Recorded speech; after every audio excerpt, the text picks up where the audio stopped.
Welcome, everyone, to this webinar.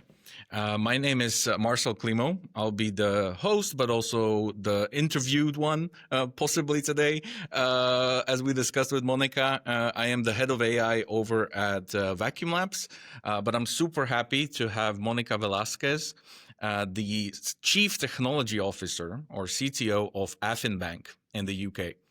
And what we're going to be talking about is obviously Afin, but also our outlook on how we see the industry moving forward, what sort of role AI will play in all of that, but also other technologies as they come up. So just to kick us off, obviously Afin, we'll talk a little bit more about Afin in a moment, but Afin is a bank that launched in the UK.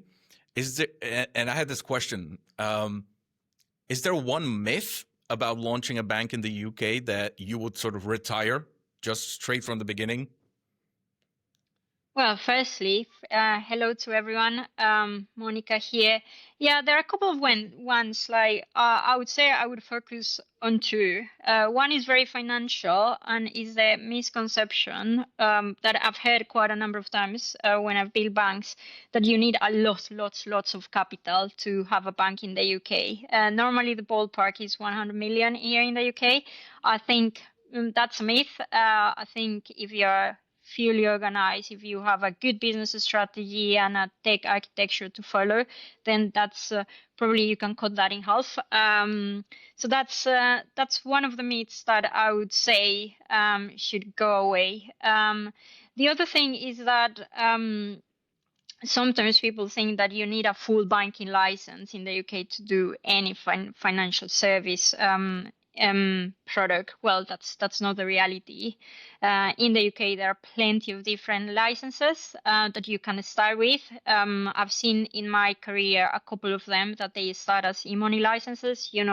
Let's call it the most valuable to be bank in the world. Revolut started that way, significantly cheaper, and allows you to operate very quickly.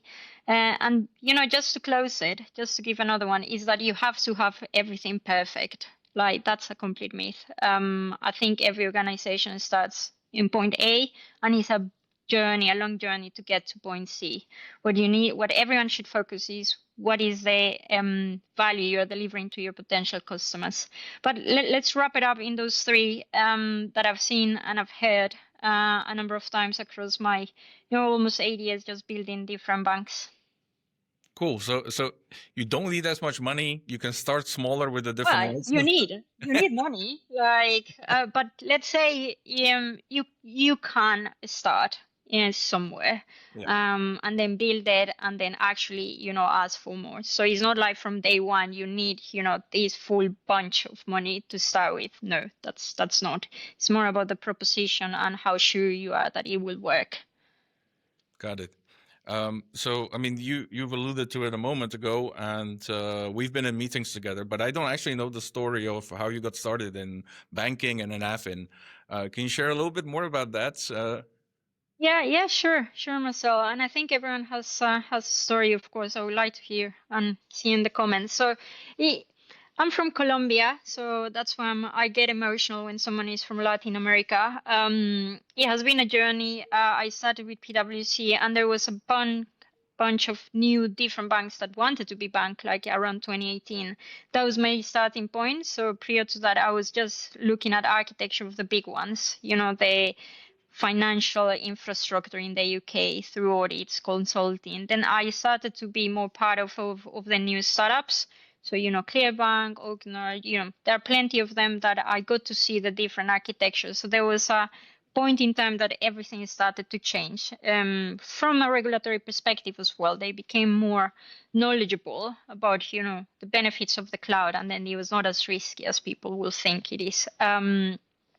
And then I spent a number of years just going through the authorizations of many different organizations. And then I built the first bank with our current CEO, Jason Oakley, a commercial lender, but also taking deposits. So that was the first architecture that I put together. Not only the tech stack, But I believe, which is one of the things that you do as CTO, is that you look at the whole enterprise architecture of the bank and see how it fits. I do have a very strong opinion that banks are now tech companies. That's one strong opinion I have, that many people will differ with me, but the tech is just allows you to experiment and move faster. So I built the first bank. Then I got the chance to go to a core banking platform, Mambu, that many people know. I also implemented Mambu, and then we built Afin Bank with Jason again as the CEO.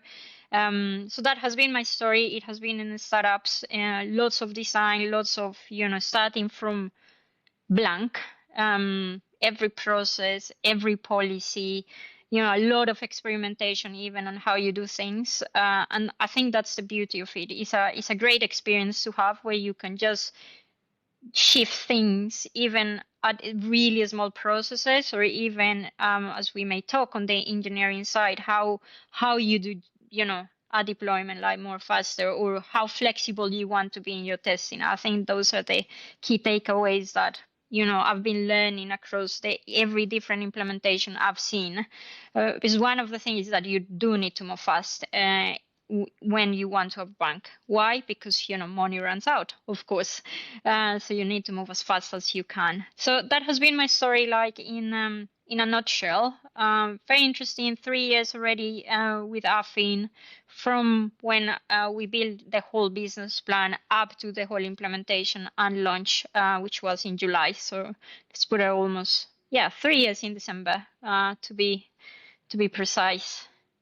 Okay, so lots of experience. I'm guessing also the role changes day to day depending on which phase you're in, because as we've at Vacuumlabs been building banks or fintechs, like every single CTO is a little different. One of them is a little focused more on the technology. One of them is more on the leadership of the team, and then they shift even the roles, and it changes through time. Has that been the case for you as well? That like almost every single day isn't the same? Yes, especially through the build, you start having different hats on as a CTO. And I believe, because as I mentioned at the start, you're looking at the enterprise architecture of a whole organization. Every business unit has a platform, right? They really want to have a tech platform, and you need to figure out how to connect to your actual, core systems, because that's where the data is. So every single day is different. Some of them are more similar, but every day I'm doing something different. Why is because you have so many hats. So a CTO, especially in a smallest, new bank, where the teams are not as big. If we compare to other organizations, you're talking about, as you mentioned, Marcel, the tech architecture with Vacuumlabs, looking at it like almost on a daily basis. And that's where a huge value come from our team, from Vacuumlabs, which we consider as just one whole, rather than, Vacuumlabs or nothing. We are just a whole. We're just like a pack. But you also have all the regulatory aspects that you cannot really forget about, because that will determine many decisions that you will take with your engineers. But it's also learning with the engineers of, how much flexible we can be, ensuring that we need to put all those controls in place. So I split the tech function in different areas. So we have what we call the proper architecture, that layer, which goes across everything. We have the product engineering, which is the product management and the delivery of solution documents. And there are other areas like data. Data architecture also falls into the tech function in Afin. And we have the more regulatory areas, which is all the resilience of the bank. And in the UK, we have this operational resilience, framework that actually cut across everything. Is disaster recovery, is business continuity, is third-party resilience, because as we will discuss, and many people in here, I believe so, they constantly, engage with third parties. We need them. So we cannot build everything in-house. That's the reality. So you have third parties, and also another big one for any tech function is information security. And that's a nice layer, especially I remember going through all the pen tests this year with our engineering team in Afin. If we fix something, we are just blocking another thing. So you start taking those decisions with your team of, what are the trade-offs? Can we at risk accept this? And that's the area that I consider more the governance of the technology side of things from a regulatory perspective. And that's one of the layers that I do not consider a myth in banking, especially when you build a new one. You do need to know what your controls are, because as CTO in any organization, you are actually looking after your customers in a way. Maybe not directly engaging with, in our case, brokers' customers, but everything needs to work and have good availability. One analogy I always said is like my customers, whether they are internal or external, they are my patients. So I cannot let them die. That's the CTO role. So I personally go through a lot of support, and I speak with engineers when we have defects.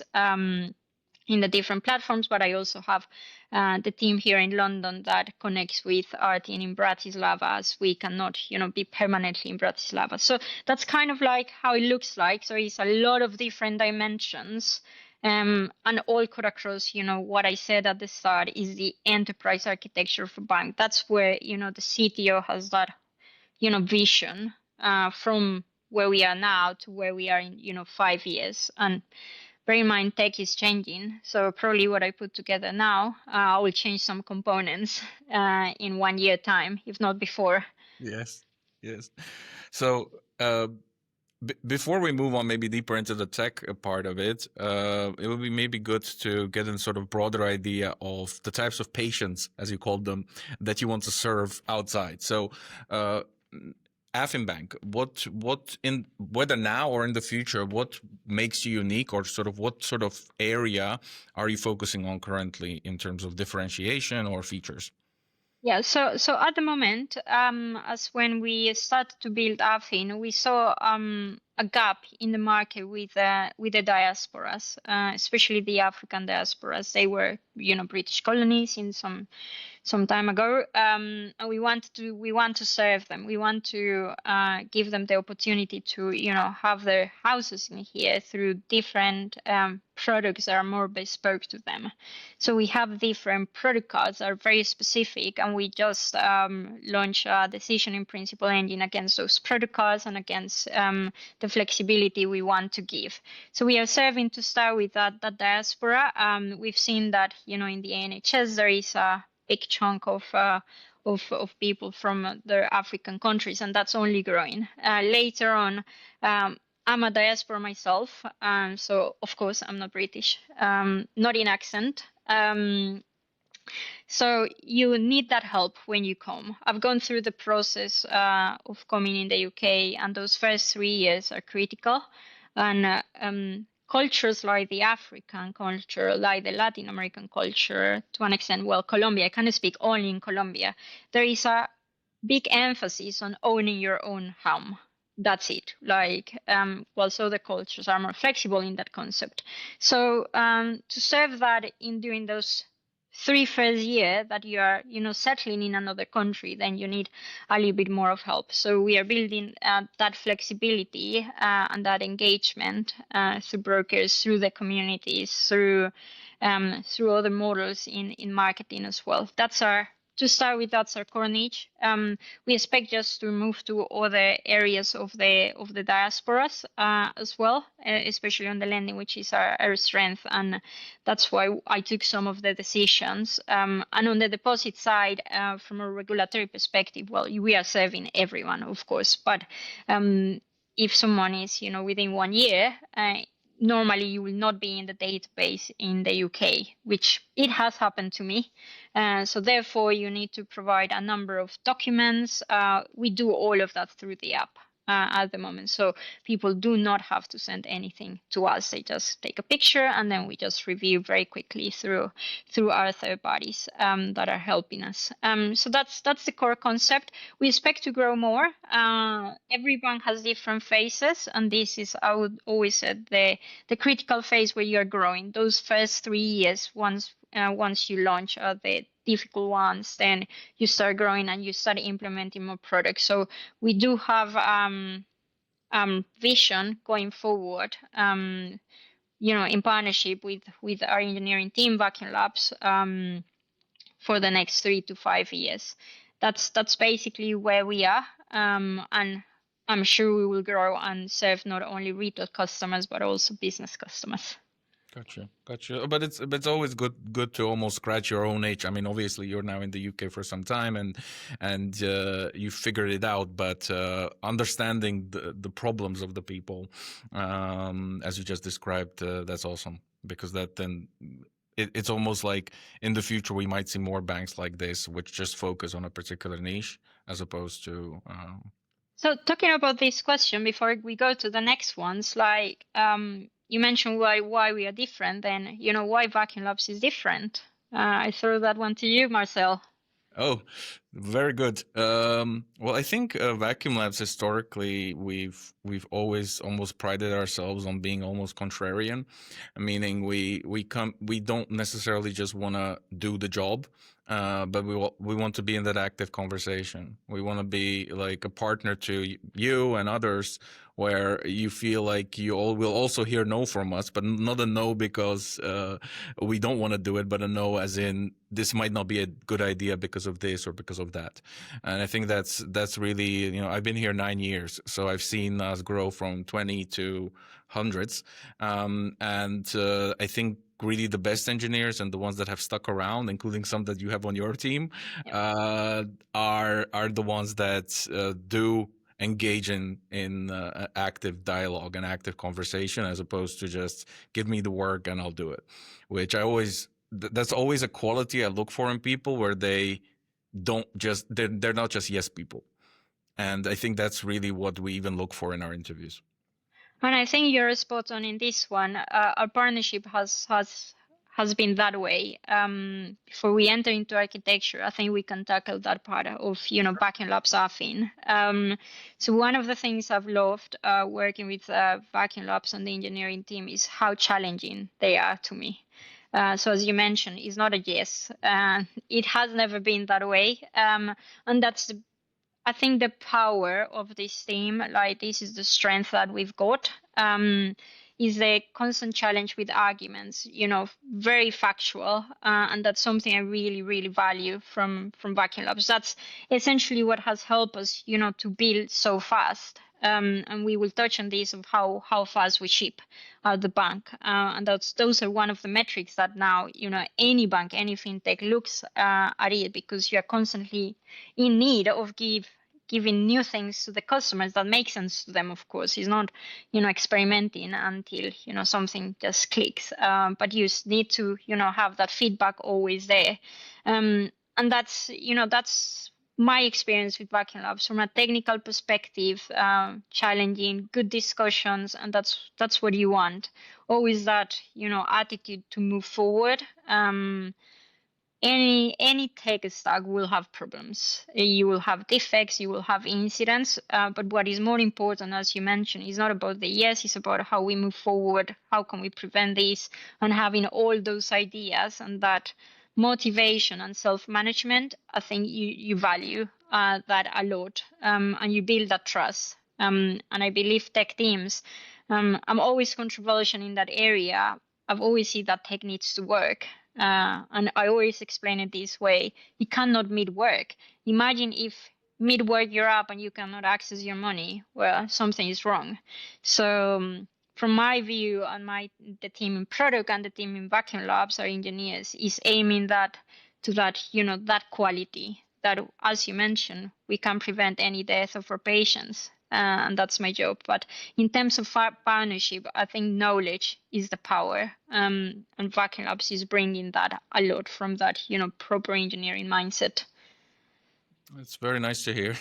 Very nice of you to say. Is there anyone on the team that you maybe like to shout out as a scenario where you really had a deep and difficult conversation, but you came out stronger One or the other? I don't think I want it. So I have a couple of them, and I will bring, our solution, well, lead architect, as I've always called him, Jura. Plenty of different discussions on how to do workflows, but also on the infrastructure team, Oscar Norvi. Simple things that I wanted to have the HSM on payments. I didn't want that one. Financially, I didn't. And complexity wise, it was just too complex and it was not the right fit for the size of the bank nor the proposition we wanted. So those are the things that we go through, and plenty of others. Especially when you build integrations between different third parties, you have those challenges. Or just one recent one from a new lead developer, a senior developer engineer, on our new component for KYC, about some rules that we needed to add, which makes you think and trigger your critical thinking. So I don't mind the fights, if we can call them fights. I mind, good discussions with, factual arguments, and that critical thinking is something that you cannot really replace. But yes, I will. From that point of view, and from the front end, I shout out to Peter. You know, my ideas sometimes don't fit, sometimes they fit. But we also have, especially on the front end, and this is one of the myths I cannot take out. The front end of any customer app in the UK needs to be, let's call it, regulated from a compliance perspective. So you cannot put any any context or text that you want. So you need to go through different layers because there are some regulations like consumer duty, which was previously vulnerable customers, and you need to follow them. So even the words, or how the financial promotions are worded, you need to be very careful. So those are the things that on my side I can see more, and then we can just work it out. But yes, that's the beauty of an engineering team that works together, product engineering at the same time, and that's how we work on a continuous basis. But yes, definitely a lot of different discussions from which supplier to choose. But we will come into that conversation around third parties, I'm Yeah, sure. sure. I mean, let's move on to the tech. So every bank, at the very core of the bank is always, there's a core banking system of some kind. You chose Vault by Thought Machine, which was a new kid on the block a few years ago when we first worked with them, but we've now worked on multiple systems. So we sort of came in already knowing some of how it works and how it operates. But how did you talked about Mambu and others, but what made you choose and go the direction of Vault for your core banking? Sure. Let's summarize this quite briefly. So Thought machine, as I describe it, is you're seeing a core in the inside. So if I look at the other ones that are like the big ones, Finnova, Saskata, you name it, they're very business driven, of course. In Thought machine, we have something that is more technical, but if you can kind of read the code, like it's not that difficult as people think. One of the things that I've seen in every implementation of different platforms is that you get to a point where you need some flexibility across your products, that you want to implement a specific calculation of interest, because that's how your product wants to behave. You want that product to behave that way. Or you want a specific schedule of payments for the mortgages. Or if you want to apply a payment holiday in the mortgage, then it needs to be in a certain way. So in that way, I chose Thought Machine because of that flexibility. Yes, it's quite technical. Yes, you're building the whole financial product via code. I completely understand that.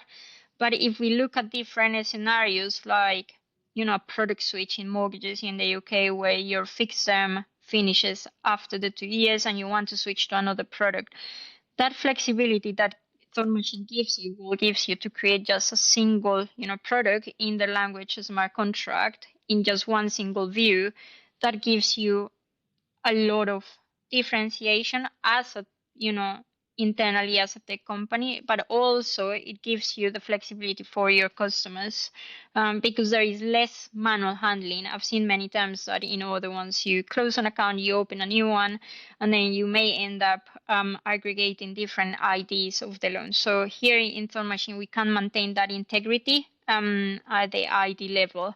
And that's the power. Basically, is, you are seeing everything in the inside, and you can manipulate everything from the inside. So if you need another fee, you can add it. In my experience, in other ones, you sometimes need to wait. And one of the technical designs in here with our team in Vacuumlabs is achieving that flexibility, not being constrained by a third party until they have to develop, a new fee, a new calculation. In here, we just develop the calculations. So that gives you a lot of differentiation, that, of course, customers don't see, but we see it in the sense that we can ship faster, that we can maintain integrity even of the product itself. So I don't have like 20 different versions of the fixed term deposit. It's just a single one, and it's just some parameters that are changing.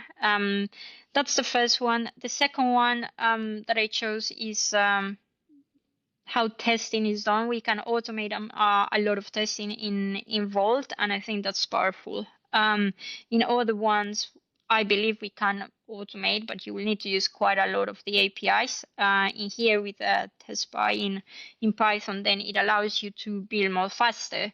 So in summary, our build of Vault was quite short, like the complexity of a products. A mortgage in the UK is not a simple product at the core level, because there are many different parameters that need to be considered. And especially if you're working with brokers or packages, you start seeing commission fees, you name it. So it allows you to move so fast in that and adjust as you go through. And that was the flexibility I really wanted. And then if you want to build other different products, you have, you can do any crazy different product you want, and you can use even logic outside, and then build those connections between your services. And I believe that's, kind of like a summary of why I choose Vault at the product level. From an infrastructure level, I think it has been the first, core that properly are used in the cloud as it should. Cloud can be used in many different ways, as a data center, as we use in Lambdas in AWS, or as a mixture of both components. So Thought Machine architecture as it is built properly from the cloud. Similarly, that abstraction to give back more responsibility to the customer is very important, whilst maintaining the whole observability of our instance of Thought Machine within Thought Machine itself through our customer success. It builds a good relationship, and we can still access, knowledge from Thought Machine if we want to build different things. But we do not have any problem in building, a specific product if we launch in Africa, and if in Africa, mortgage or loan behaves in a specific way, then our core is prepared for that. Or we can build a product based on us that is aligned to, other regulations. I think that's fundamentally powerful, without, dependency on someone else. Yeah, I mean, there's always the age-old question of build versus buy. Like, do you build something from scratch, or buy a whole solution? And it's almost like you chose a middle ground where you have the Vault as that sort of underlying core, for lack of a better term, but you built around it in a way so that it would make it flexible. Did I understand that right? Yes, you did. I think you summarized it very well. So build versus buy. Tech has been very interesting. If everyone here probably agrees with me. So we were on ages ago on like, let's build everything. That was kind of like the paradigm. Then it changed to a component based. When I started seeing all the banks, so we are talking about 2018, with the exception of Starling Bank or Monzo, that they build their core ground up. And then other ones just wanted, the component, and we just integrate through services. And then we are in the phase again of like, let's build everything, with the exception of really, difficult things that I wouldn't, build. One case that I put very firmly is the AML. AML third parties have access to many databases and have built their algorithms around those databases. So we need, in order to get to speed and ship fast, then those are the third parties that we do not build. So the buy versus build is an interesting one. For me, it's a balance. And what are the areas where you believe you are differentiation? Whatever the customer sees, build it. That's a top must for me. Why? Because you can try things, you can experiment things in the mobile app. You can say, let's add a new feature for this cohort of people, and let's not do it for this cohort of people. That's experimentation. If you have that control of your mobile app, then that's fantastic. The other one that I always believe is all your services, and you touch a little bit on the middle ground of the services, the integration services or microservices as people know them. That's also your logic. That's your workflows. That's how you want your service design of your products to work with. How? That's yours. It's not someone else. I understand some people like just to have everything built. I think there is a lot of benefits of building those designs yourself and having just the components you don't have to build and just tapping into their features. And thirdly, one that is very important, and you, Marcel, you are the head of AI, and you will be working with us now in what is coming, is the data. We talk too much about the LLMs and so on and so forth, and every bank has plenty of different information. But you need that in a proper data architecture. You need your data of your customers in an adequate data architecture where you actually control the data. So this is the controlling versus processing in the UK. You can have much more insights. So those are the three pillars for me that we always build. And in the first pillar around the mobile app, then we talk all the non-functional, which is your whole infrastructure, your DevOps pipeline, so on and so forth. But anything that the customer touches, you go for it. You, as a team, you even feel more satisfied that you can try different versions. And even if I look from a non-functional perspective, if I look at Monzo, they actually do disaster recovery to, a group of people, and the other ones are, let's call it them safe people. That's what I think is the buy versus build now. That is what I've been seeing more and more. I understand there is banking as a service to launch more quickly. But what I have recognized in my career is that the more control you have all those areas, serving your brokers, getting the feedback from them, doing research on them and experimentation is what actually makes your bank different or any organization different. So it's, there are simple analogies like any shop. You need your customers to know what it is. Imagine if you outsource your whole shop, then you don't have that view, or you're constantly depending on someone to do something. And sometimes it's just faster, cheaper to test, experiment, and see if it works or not. Those are the key ones for me. I think there more and more will come. I think I'm seeing more tendencies on building and having done in-house knowledge or through teams, and having those product functions. In essence, we change from business analysts to product managers to have that whole pipeline of research through to development and delivery. Because where do ideas start? When you act as a customer. I think that's the main conclusion. Yeah, I think especially sort of the legacy players, I think they still sort of have a very big divide, almost like a gap between the business analyst and then the people doing the work, and they don't communicate well. And if they don't do that, then it's almost like you have so many feedback loops, like it takes 6 months to do anything. So I think that's a very wise decision to Which is, go this way. that's an excellent point. And I think it also comes from a regulatory point of view. Like there is quite a number of governance. And I understand if we speak, on HSBC and our, our attendees here would have their views as well. I would love to read them.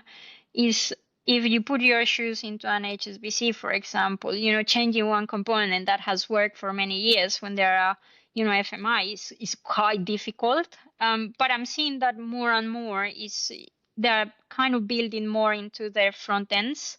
For example, I love the new banks, but my core bank is NatWest, and I can see how the interface have changed. And of course, I know what is in the in the back, but they are putting more energy into what the customer is seeing and how it should look like. But I completely agree with you. There are different layers, and I think it happens as you grow and as you scale to to massive levels, especially because when you become a bank, you are having the people's money, so you need to safeguard all of that from the people, and I think that's very important. But we'll see what will happen in 5 years. I think they're moving. I do believe the fintechs just move faster. Yes, yes. Well, it's easier when you're looking at the world more, like you said at the very beginning of the conversation, like a technology company, where a technology company constantly iterates and experiments with new things, and you having that capability enables you to do that. Whereas if you still have a lot of legacy things to manage and overcome, including languages which were popular in the 80s, but you still need to support them. That becomes a challenge. So I totally understand that perspective if there's anybody from the audience. But since we're still on the tech, we had some questions already pop in that we didn't really touch on. Could you sort of very briefly talk about high level what the stack looks like and how all the data moves around within the system? Sure, that's a very interesting question. So Afin Bank, we have a mobile app, and to explain that, we need to understand there are two business lines, deposits and mortgages. On the deposit side, which is the core stack, so we have a mobile app, and with our engineering team, decisions around how the data schema should be was taking decision of using GraphQL. And we've seen it has their benefits, it has their drawbacks. I say that's how the world should go and how you should build new APIs, but that's very resource intense. So from that point, we enter what we call the service layer, or our private layer, and that's where we have all our services or microservices. I don't call it microservices in our tech stack because they are not that small. And one of the things that I see with this as people scale is that they believe that microservices is the solution to everything. I think microservices create dependencies. People believe that they're isolated. Yes, they're isolated, but you need to take care of the flows that are happening between both of them and between the different third parties. So we entered that layer of the services, and we have a couple of them that help us to manage the customer. So those are the customer points. So let's say I open a deposit account, and then I have the first name, last name, so on and so forth. Those are personal, not PPI, but that's personal data. That service take care of that. We have an account services, which holds the data about my accounts that I have in my core. That means Thought Machine. So both of them interact between each other and aggregate things for the the CRM, which is the customer relationship management. We have a payment service. That's the one that helps us to inbound, outbound payments and the connections to our clearing bank that everyone knows we use ClearBank. And we need, in the UK, as you build a new bank, you need a clearing bank that connects you to the payment schemes. And the payment schemes in the UK, we have faster payments and BACS and CHAPS. CHAPS are for more than 1 million, but faster payments now can cope with 1 million. So we have that payment service in there to do all the workflows and the authorization and the security of a payment as well. We have our notification service. So if we go back to the mobile app, when you have a push-up notification, that's the service that helps you with. So in an essence, that's our private layer, and through that private layer, we connect to the different third parties, and we have a couple of them. One that we have talked about this a lot extensively, not only here but elsewhere as well, is Thought Machine, our core.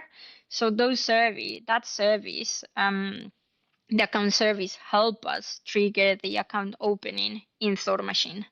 And that is where it's key. So you don't need to go like so small, but you don't need to go so big as a architecture.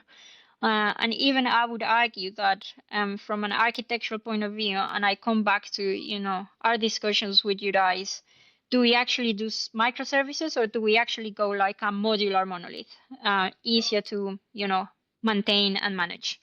So those are the things that you start thinking, where are you in 3-5 years down the line? So that's our layer. We have other services in there, more for the mortgage side. So this is like a overall tech stack for the deposit side, and those services connect to KYC, AML checks that I mentioned. You need them. You will not build them, otherwise you will spend more than a year. You connect to your CRM as well, and you connect to your document service, which is to do the statements and the product terms and you name it. So in essence, it's not simplified, but it's a very lean, clean stack. And then from the mortgage side, is where we have more. We have the same services, but we have two more in there, and this is at the product level. We have other services at the backend level. At the product level, we have our decision in principle engine, which we develop quite quickly. And that engine, we are talking about the credit rules of a bank, and how we can give a view to a potential customer whether we will lend to you or not. That's one. And then we have also a product catalog service. And in the mortgage space in the UK, mortgages are categorized by interest and LTVs, loan to value.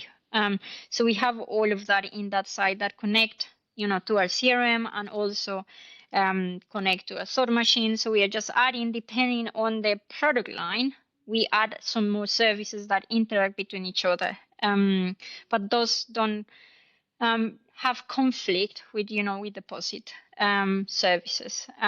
Why is that important? Because in the UK, you need to maintain like a single customer view of your customer. And I would say that is one of the most fundamental design principles when you start any technology stack. How can you achieve that through your CRM? That, Monica, I go to my platform and I can see how many deposits I have, how many loans I have, and I just can extract that from our data platform. So that's in an essence, let's say, a tech stack. I would love to go more into the details, but I'm sure that we are running. The time is running. But I hope I'm giving like a good, overview of what a quick blueprint should look like. Yeah, I mean, there are more questions coming in, and also I'll link my follow-up to that to one or two of the questions. So you launched in July with the deposits this year, and then very soon after, you also launched mortgages. I mean, you already talked about the flexibility and the way you build the entire system. But one of the questions was sort of asking about CI/CD setup, deployment, and being able to iterate rapidly. So is there anything specific that you did in the either build phase or then after launch that enabled you to iterate so quickly? So on the CI/CD pipeline, and this attribute quite a lot to our discussions with the engineering team. So we use GitHub work actions that help us, iterate as well quite quickly. And we also do not use like Kubernetes or Docker images, which are so big in size. That's our pipeline. So everything comes from from the product side, which is what we need. and then it goes into our GitHub, and then through the workflow actions and the repositories, then we launch. That's basically in a nutshell how it works. They zip the new feature that we want to add, and we deploy it. We do have 3 environments only, and this is quite important for a new bank.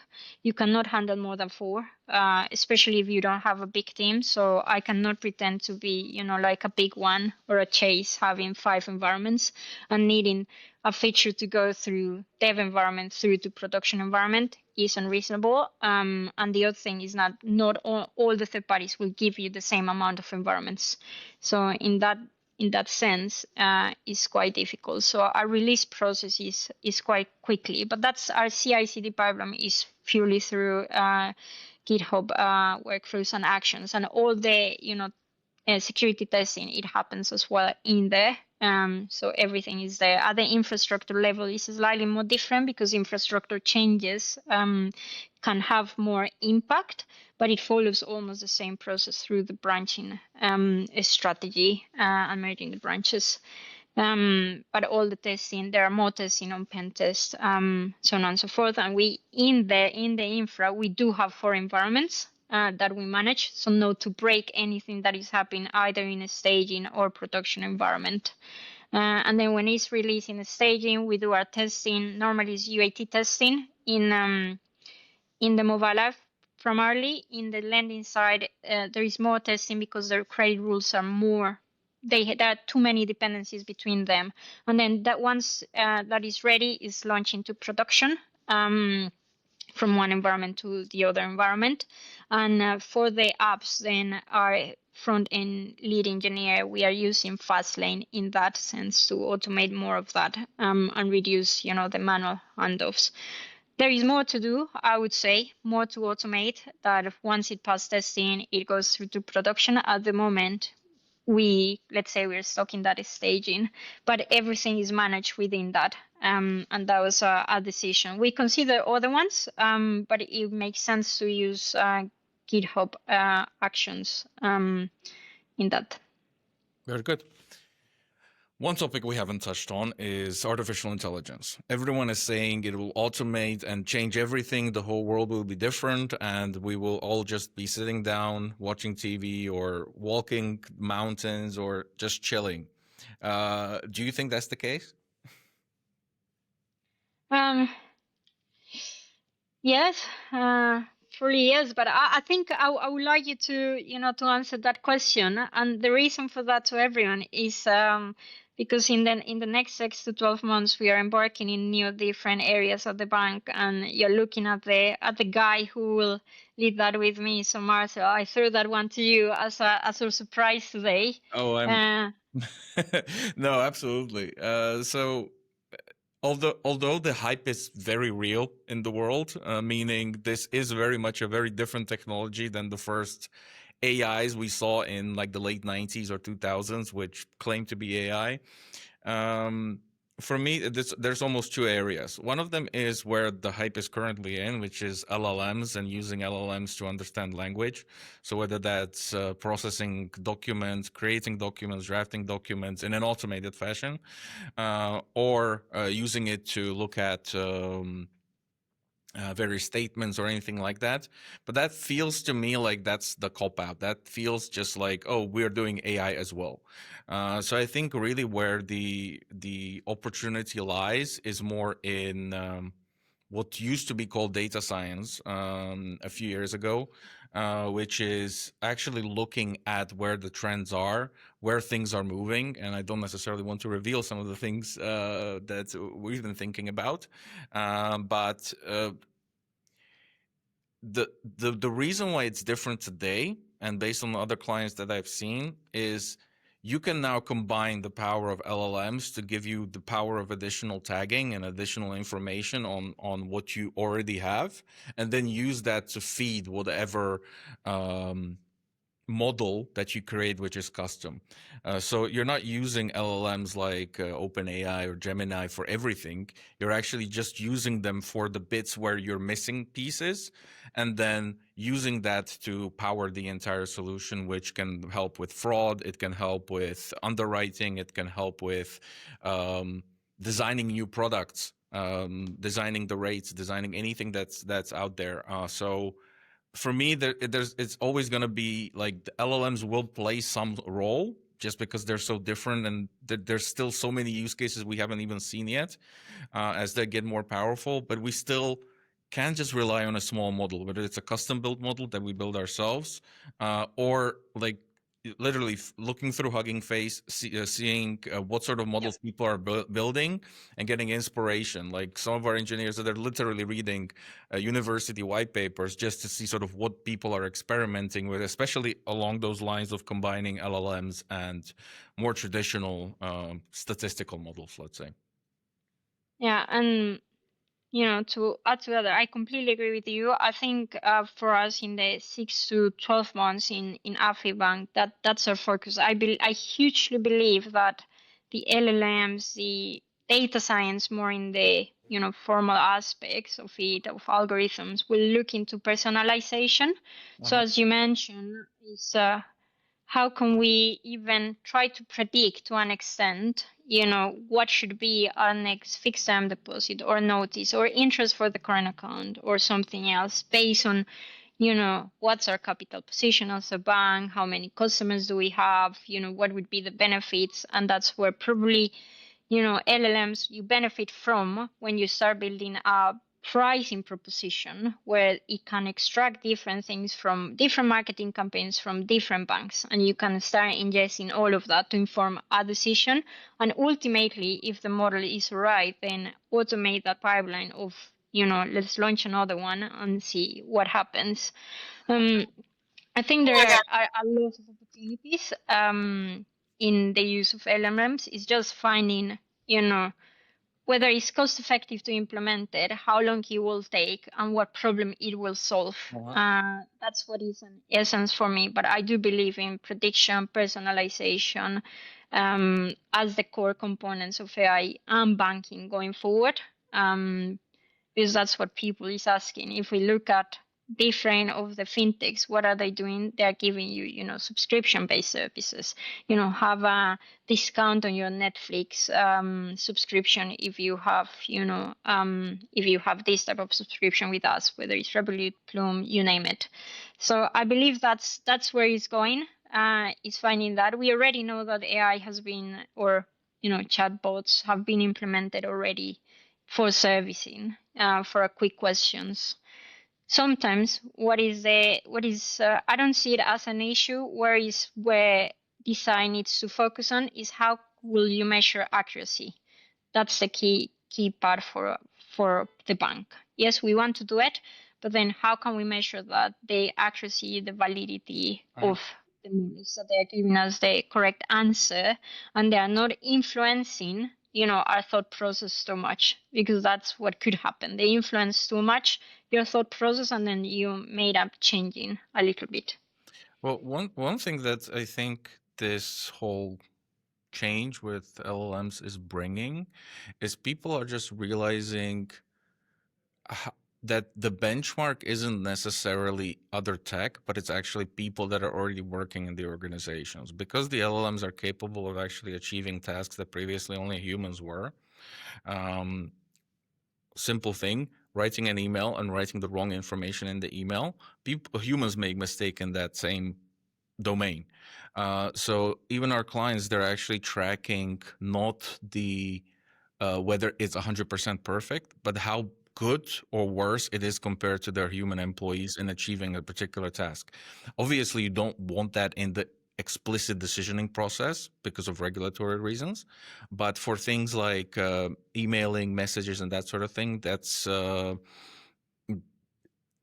metrics are actually how good is this compared to your human workforce as opposed to the technology that you're trying to replace it with. we're coming up to the close of the webinar. There's been a bunch of other questions. We're going to try to answer them via email afterwards, whether it's Yeah, absolutely. or Monica, which we'll forward on to. But there was one that's very similar to sort of what we wanted to conclude with, which is what sort of bottlenecks or things that you would that you would have done differently in the entire build. What would you have done differently to prepare people who are just starting on this journey? Oh, well, there are a couple of things, but I would say that look at your data schema very quickly, especially how you want to use your CRM or if you're building one. I think that's key to do. So you can build for the future of what people really want. So in a tech function, you are actually working with every possible other function. So your data schema is the key thing. What is your data schema for the customer? How it will work against the other third parties? That's part of design. There is a trade-off in a startup normally, is that you cannot go and document all your possible technical solutions, all your data schemas. But if I could do something differently and if I had more time, is just building that more properly at the very start in terms of, what is the back office. The front end is slightly more easier, but it's the back office where, the customer support happens. And that has a huge impact on your golden source of data. That I would do differently, and then I would just have other selections of third parties in some cases, but it's part of the journey. You select some stuff and then you just switch. But data is what powers your bank, must like above everything, because you need to just report on your data ultimately, how many customers you have, how many loans you have. So it's very important. Similarly, and I can speak more from the mortgages in the UK, is understanding very, very well how the full service is done at the product levels. So financial product level, like what are your fees, what are the commissions, everything.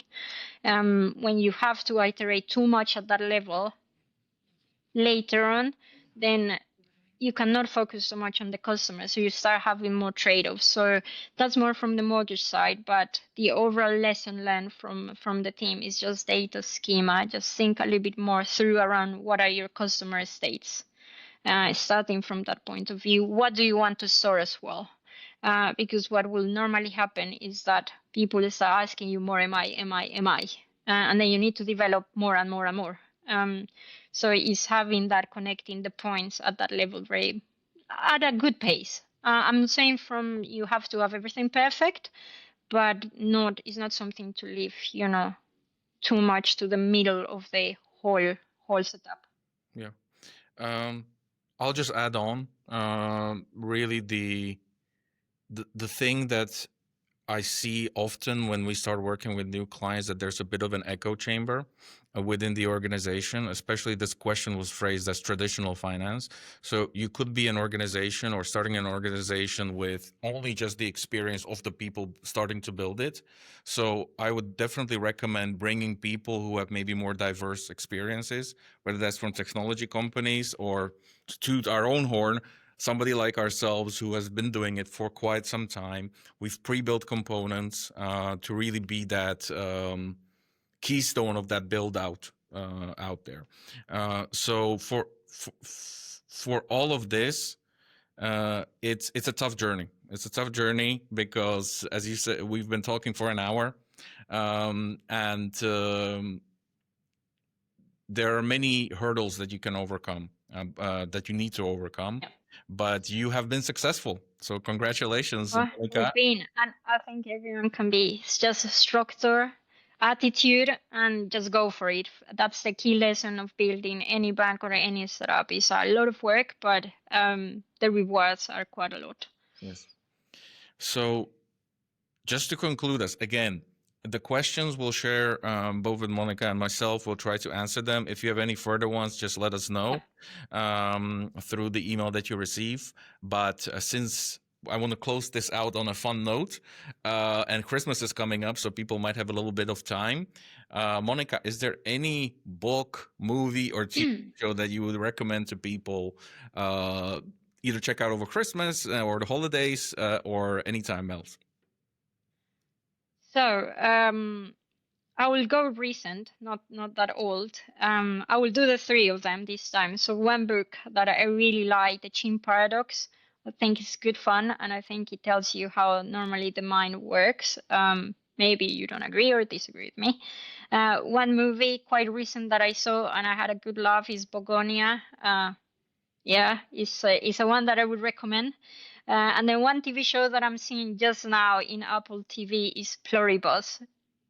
Equally weird as the movie, but it's good fun. And I think this period of Christmas is to relax, to recharge, and have a little bit of fun before, going back to full batteries in January. Yes. So I wish you a wonderful holiday period, Monica. I wish we had 2 hours. Maybe next time we do another session once you launch the next iteration of all of this. But I look forward to figuring out this whole AI bit. It's going to be fun next year. And thank you so Yep. much for joining me for this today. It was really Thank you everyone for joining and listen as well. I hope next year with our engineering team we won the next award. But thank you everyone. Any questions I will please do send and I will answer via email. So no problems with that. So thank you and happy holidays, happy Christmas. Thank you, everyone.